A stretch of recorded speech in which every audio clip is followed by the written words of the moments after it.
Salam warna Ramadan. Apa khabar semua? Apa khabar Fiza, baik? Khabar baik. Hari ini dah masuk hari yang ke-25 kita berpuasa.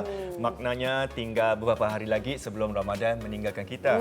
Betul tu Suzairi. Saya pasti hujung minggu ni mesti ramai yang akan ke Pasar Gilang untuk dapatkan keperluan raya. Mesti kecoh kan? Bukan Pasar Gilang saja yang kecoh, Fiza. Saya rasa tempat-tempat lain pun akan sesak juga kerana ramai yang mungkin akan buat persiapan terakhir raya pada hujung minggu ini. Awak pula pergi pasar mana? Alah, pasar wow blok saja. Tapi yang penting kan, ada tak yang masih lagi tercari-cari baju raya yang sesuai untuk anak-anak? Kalau ada, nantikan segmen Gaya kali ini kerana ada tip yang mungkin dapat membantu. Ya, dan kita juga nak kongsi tip dan panduan bagaimana untuk terus praktikan amalan-amalan baik walaupun setelah berakhirnya Ramadan dalam segmen Sembang nanti. Juga kita akan saksikan bagaimana Huda dan Din melengkapkan misi mereka dalam segmen Cabar. Dan cabaran mereka mungkin dah selesai, Tafiza. Tapi cabaran buat kaum ibu dan isteri belum lagi. Betul. Mereka masih perlu siapkan hidangan berbuka untuk beberapa hari lagi.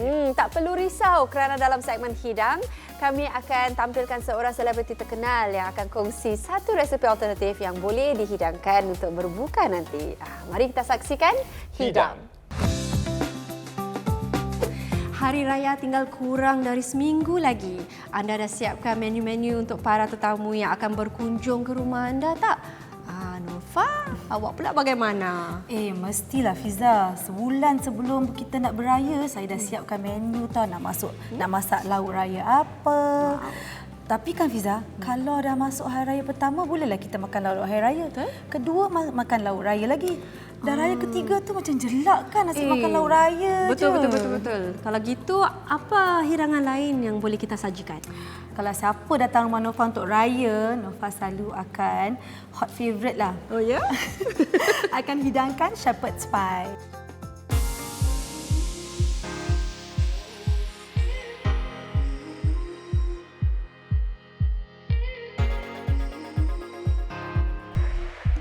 Kentang ni yang dah direbus dan dikupas kulitnya, Fiza nak kena smash it. Jadi kentang ni kita nak kena campurkan dengan susu. Jadi dia akan sedikit lembut. Kalau kita taruh susu, dia akan lebih lemak. Kalau kita pakai ghee, dia akan menaikkan aromanya. Kita masukkan 1 sudu ghee. Adakah ini resepi kegemaran keluarga Nova? Sudah tentulah. Kalau anak-anak saya ni, lebih-lebih lagi kalau bulan puasa kan, mereka ni kadang-kadang, Mami tak nak makan nasi setiap hari lah, Mami asyik buka, asyik nasi, asyik makanan tradisional. Jadi mereka pun nak macam kelainan sedikit lah. Jadi bila kita dah buat ni, dah buat kentang, dah buat mashed potato dulu, kita tinggalkan. Tapi selalunya saya nasihatkan supaya kita taruh di dalam fridge. Sebab kat Singapura ni kan humid kan, nanti kalau dia terlalu lembek, tak menjadi nanti.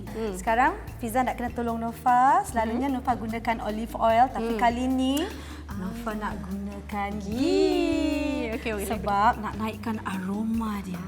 Itu sudah besar.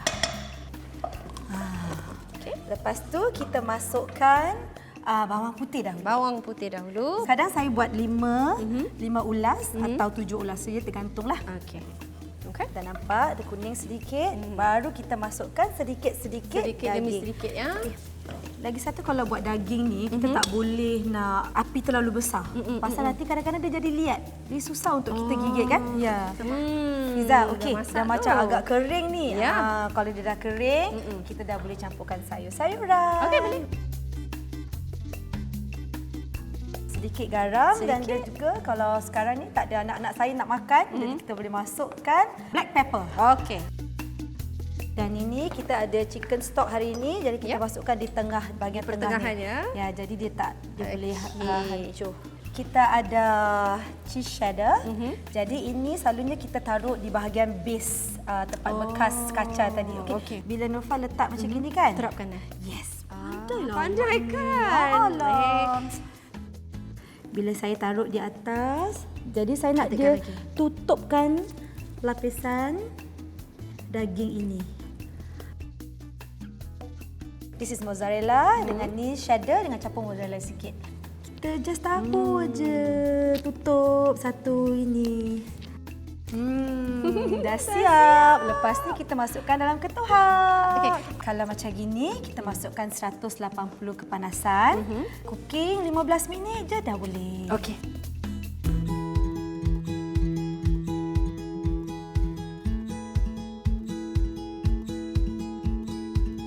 Saya rasa sempat jugalah kalau kita nak siapkan hidangan ini untuk tetamu yang datang saat-saat akhir sebab caranya sangat mudah.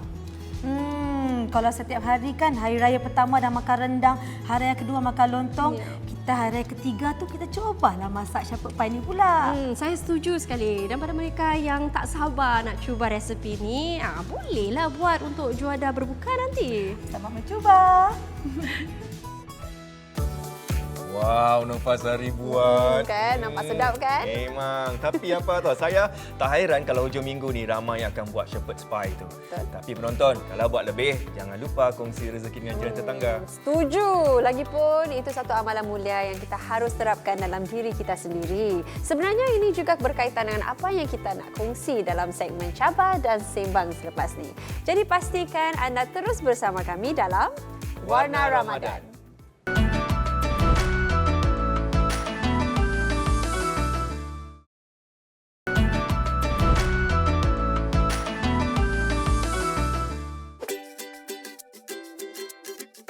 Inilah rumahnya yang kita akan siapkan barang-barangan yang akan diagihkan oleh para sukarelawan kita. Sini sebanyak 31 paket 31. untuk 31 family lah.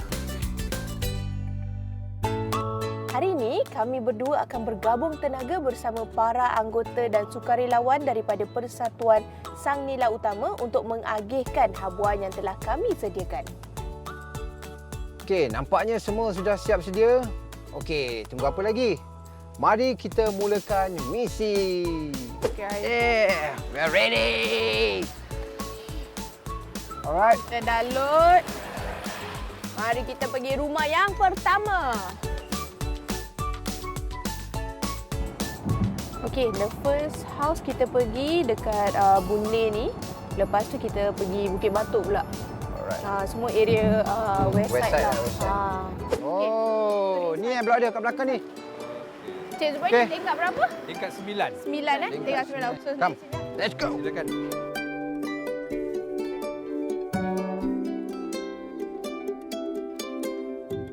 On behalf of Yes. Persatuan Sang Nila Utama. Ni Huda, saya Din. Kita bagi pihak wakilkan Sang Nila Utama sekali. Yes. Ini ada habuan untuk Ni, Hari ini Raya juga. dan kelengkapan dapur lah. Apa perasaan Cik Wati tentang orang kata tu Persatuan Sang Nila Utama ni? Oh, setahunya saya tu setiap tahun mereka akan hadir cuma ustaz dan cikgu saja. Tapi pada tahun ni berlainan sedikit. Kenang kedatangan pada tuan dan puan datang, saya terharulah. Saya ingin mengucapkan banyak jutaan terima kasih kepada Persatuan Sang Nila Utama dan saya hargai setiap tahun mereka membantu keluarga saya dalam zakat dan juga barang umumi. Apa yang saya amat kagum sekali, saya melihat orang kata tu puan ataupun beneficiary tu sendiri tentang kekuatannya, semangatnya. Apa yang diberikan oleh volunteers dan orang ramai, mereka menerima dengan orang kata Sedikit sebanyak pun dapat membantu Bantu mereka. meringankan beban mereka walaupun mereka tak meminta. tak minta, they're very independent. Sekecil mana pun sumbangan, besar lagi ertinya buat yang menerima. Bagi para sukarelawan, pastinya usaha mereka menyempurnakan lagi erti Ramadan. Assalamualaikum. Masya-Allah. Apa? Apa khabar Kak? Baik, alhamdulillah sihat. Okey. Kalau macam rutin seharian Kak Rina tu macam mana? Okey, kalau saya selalu kalau anak kerja yang tua NS, polis, yang kecil lagi sekolah IT. Kalau untuk sendiri, Kak Lina buat kerja rumah sendiri. Oh, Kak Rina ada berapa anak? 2. Oh, 2. Oh, okey. Pada bulan Ramadan ni kan ada tak kepayahan ke ataupun macam mana jadual Kak Lina terutamanya pada bulan Ramadan ni? Memang tak mudah lah sebagai ibu tunggal kan. Besarkan anak macam nak menyambut bulan Ramadan ni kan. Jadi dengan Kak Lina ada sakit jantung, thyroid. Jadi memang susah lah untuk tu semua. Dia alhamdulillah kenal dengan Bidang Utama ni dapat bantu Kak Lina lah dah 2 tahun berturut-turut. Alhamdulillah. Ramai jugalah kawan-kawan pada arwah suami Kak Lina. Bantu Kak Lina dalam menyambut Ramadan. Dapat baju segi, pakaian, kuih-kuih semua. On behalf of Persatuan Sang Nila Utama, kita nak ucapkan selamat menjalani ibadah puasa buat Puan Rina sekeluarga. And selamat Hari Raya. Kita doakan yang terbaik untuk Kak Rina sekeluarga, insyaAllah. Amin.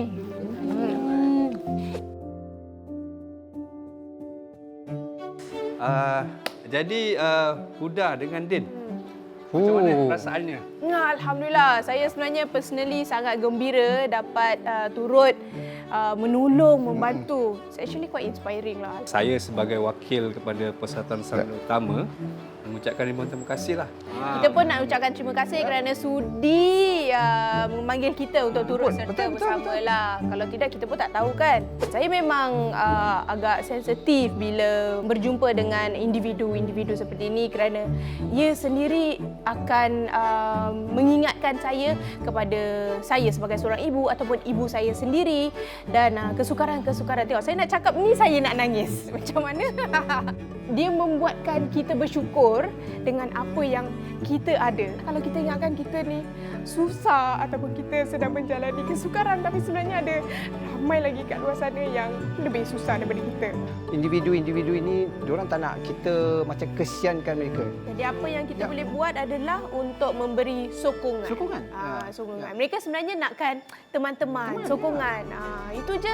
Bila we are there for them, mereka dah cukup bersyukur. Selamat kembali ke Warna Ramadan. Syabas pada Huda dan Din. Puasa-puasa pun tetap bersemangat dan berjaya lengkapkan misi mereka. Dan saya tabik usaha semua yang turut serta lah. Bersungguh-sungguh mereka kerahkan tenaga semata-mata untuk bantu mereka yang memerlukan. Inilah contoh sifat keihsanan dan nilai-nilai positif yang harus kita semaikan bukan sahaja semasa bulan Ramadan, tapi juga dalam kehidupan seharian. Tapi bagaimana untuk kekal konsisten? Apa kata kita dapatkan panduannya dalam Sembang. Takkan kita nak tunggu bulan Ramadan sahaja, baru kita nak rancakkan amalan kita. Banyak manfaatnya jika kita kekalkan dalam kehidupan seharian. Jadi bagaimana kita dapat teruskan dengan muhasabah diri? Apa kata kita tanya tamu dan kita, iaitu Ustaz Muhammad Arif Tan. Selamat datang ke Warna Ramadan. Terima kasih, Ustaz Zahri. Ustaz, bagaimana ya kita dapat kekalkan momentum amalan dan amalan kebajikan setelah berakhirnya Ramadan? Pertama sekali, kita harus sedar bahawa lain orang mempunyai lain kemampuan dalam nak meneruskan momentum daripada bulan Ramadan itu. Bagi mereka yang mungkin mempunyai rintangan tertentu atau mempunyai kesibukan tertentu, mereka boleh membawa semangat daripada bulan Ramadan itu, semangat dan jiwa nak melakukan kebaikan itu, bawa ke bulan-bulan yang seterusnya, dan mudah-mudahan perkara itu menjadi satu semangat untuk terus ditambah dalam pergerakan masa. Mungkin satu pesan yang praktikal yang boleh kita amalkan adalah untuk melakarkan amalan pada kadar kemampuan. Kerana kalau kita dapat lakukan dalam lingkungan kemampuan kita itu, kita akan dapat teruskan dengan lebih konsisten berbanding kalau kita terlalu memaksa atau memenatkan diri kita sehingga kan kita nak teruskan untuk berbulan-bulan itu menjadi satu bebanan. Ustaz, walaupun bila sudah tidak berpuasa, bagaimana ya kita boleh memelihara sikap rendah hati dalam amalan kita, lebih-lebih lagi adanya wadah-wadah seperti media sosial sekarang? Pertama sekali kita harus tanya diri kita, kenapa kita melakukan satu kebaikan itu. Jadi lagi dengan dalam era media sosial ini, bukan bererti mencatat atau posting sesuatu itu semestinya bermaksud menunjuk-nunjuk, tetapi kita harus tanya diri kita, saya melakukan perkara ini untuk mendapat pujian orang, atau adakah saya melakukan ini supaya saya ingin merasa lebih baik daripada orang lain. Jadi pertanyaan-pertanyaan kepada diri kita seperti itu dapat membimbing kita untuk berhati-hati, untuk kita berada pada landasan yang betul apabila kita melakukan satu kebaikan. Dan jika ada keluarga ataupun mereka yang terdekat mempersoalkan tentang perubahan yang cuba kita lakukan, bagaimana kita boleh buat mereka lebih memahami? Pertama sekali, kita tidak dapat memastikan yang mereka akan faham dengan serta-merta apabila kita menerangkan kepada mereka. Jadi yang kita boleh lakukan ialah kita jelaskan kepada mereka dengan baik, dengan santun, apakah tujuan di sebalik langkah yang ingin kita ambil. Dan akhir sekali, kita perlu berikan mereka ruang dan masa lah untuk mereka memahami, dan mungkin mana tahu dengan cara kita yang bercakap dengan baik itu dapat melentur jiwa mereka untuk malah mungkin mengikut jejak langkah kita. Bagaimana untuk menjadikan amalan-amalan yang telah kita rutinkan di bulan Ramadan sebagai inti kehidupan? Apa yang perlu kita usahakan adalah untuk tidak terus mengabaikan suatu kebaikan yang kita pernah lakukan atau yang kita telah lakukan dalam bulan Ramadan. Jadi kalau sekiranya pun kita tidak dapat mencapai sepenuhnya kapasiti yang kita lakukan dalam Ramadan itu, jangan sampai kita tinggalkan sepenuhnya. Jadi kalau mungkin dalam bulan Ramadan kita bersedekah jumlah tertentu itu, bulan lain jangan sampai tak bersedekah langsung. Mungkin bersedekah pada jumlah yang kita mampu dengan tempoh jangka masa yang panjang atau lebih berulang atau lebih konsisten seperti yang disebutkan tadi. Jadi penonton, selepas Ramadan ini jangan pula kita tinggalkan semua amalan kita. Kalau kita teruskan dalam kehidupan seharian, banyak ganjarannya. Betul tak Ustaz? Betul tu. Jadi kita harus usahakan agar latihan jiwa dalam bulan Ramadan itu diteruskan kepada bulan-bulan yang lain. Dan janganlah kita sia-siakan bulan Ramadan yang mulia ini. Oleh kerana itulah, bila tibanya bulan Ramadan, kita manfaatkan peluang untuk perbaiki diri. Secara tak langsung, kita cuba untuk membentuk peribadi yang lebih positif. Baiklah, sekembalinya nanti kita akan beralih ke segmen Gaya pula. Ada tip khusus bagi ibu bapa yang masih lagi mencari baju raya untuk anak-anak. Jadi teruskan bersama kami dalam Warna Ramadan.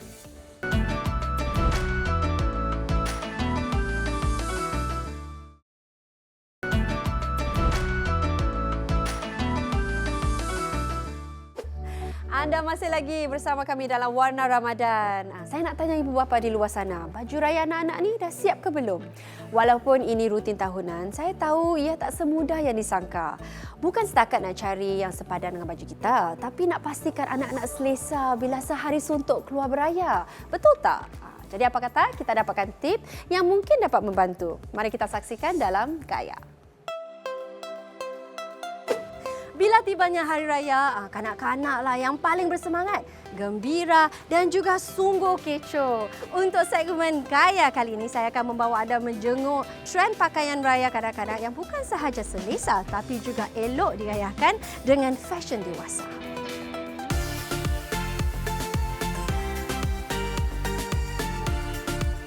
Dan bersama saya hari ini ialah Rauda Zulkifli. Rauda, cuaca Singapura ni sangat panas kan? Jadi apakah fabrik sesuai untuk kanak-kanak? Fabrik yang seperti cotton, tencel, chiffon dan mungkin fabrik yang lebih organik seperti bambu. Kita harus memastikan yang fabrik itu selesa untuk anak-anak tu pakai sepanjang hari pada hari raya. Jadi untuk memastikan mereka tidak meragam, sebab kalau meragam kan nak jalan susah kan. Betul tu. Jadi apakah pilihan skema warna dan corak sesuai untuk kanak-kanak? Skema warna yang popular ialah warna pastel atau warna neutral yang senang dipadankan dengan anak lelaki dan anak perempuan. For corak pula mungkin boleh memilih corak yang geometrik seperti peranakan tiles atau Moroccan tiles, jadi dia sesuai untuk both lelaki dan perempuan. Baju sekarang sangat versatile, so mungkin ibu bapa boleh menyediakan ekstra seluar yang lebih selesa, seluar palazzo for example atau seluar pendek yang mereka boleh menukar setengah hari selepas jalan beraya tu kan, jadi lebih selesa untuk mereka bermain. Kita harus memastikan yang pakaian itu selamat untuk kanak-kanak dan juga functional. Ya, seperti lehernya ada butang atau zip yang senang untuk dipakai, untuk tak sukar untuk memakainya, dan mungkin juga tidak terlalu besar atau tidak terlalu panjang, mungkin mereka boleh tersungkur atau tersangkut dekat mana-mana bila mereka bermain nanti. Tadi Rauda katakan kan kalau boleh jangan beli baju yang terlalu labur atau terlalu panjang untuk kanak-kanak, takut tersungkur kan. Tapi anak-anak kita ni cepat membesar lah. Jadi boleh tak kita pilih baju 1 atau 2 saiz lebih besar supaya dapat tahan lebih lama? Boleh membeli saiz 1 atau 2 saiz lebih besar, jadi anak tu lebih selesa, tapi harus memastikan yang dia tak terlalu labur lah. Jadi nampak kemas. Mungkin boleh lipat atau jahit sikit je, tapi jangan dipotong pasal kalau potong nanti sayang kan. Jadi mungkin boleh pakai magnet ataupun getah. Kalau pakai pin nanti takut tercocok, so tak safe for anak-anak. Dan biasalah kan kanak-kanak semasa Hari Raya bila mereka dah minum air sirap, air bandung, makan kuih-kuih, tertumpah pula ke baju. Jadi ada tak tip mudah untuk kita bersihkan kotoran pada baju? Tips yang paling mudah ialah untuk memakai cleansing makeup wipes. Sebab pada semua yang saya pernah try, inilah yang paling mujarab dan paling senang untuk dibawa ke mana-mana because selalu dia datang in paket kecil-kecil kan. Jadi nak masuk dalam beg pun senang. Wow, makeup cleansing wipes ya. Dengar tu. Semoga semua tip dan perkongsian hari ini dapat membantu anda untuk memilih pakaian yang membuat anak anda selesa dan senang untuk memakainya. Memang tadi ada banyak tip yang sangat membantu. Nampaknya banyak yang telah kita kongsi hari ini ya. Jadi, apa pula yang akan kita kongsikan Isnin hadapan Suzairi? Dalam Sembang, nantikan perkongsian bagaimana anda boleh kekalkan kesederhanaan ketika beraya. Dan ketahui bagaimana kain songket lama yang tidak digunakan lagi boleh diberi nafas baharu dan dipadankan dengan gaya raya anda tahun ini. Kita ada juara lauk raya yang akan dikongsi oleh tetamu undangan hidang. Jadi penonton yang ketinggalan, temui kami Isnin hadapan 6 petang di Suria dan Mi Watch dalam Warna Ramadan.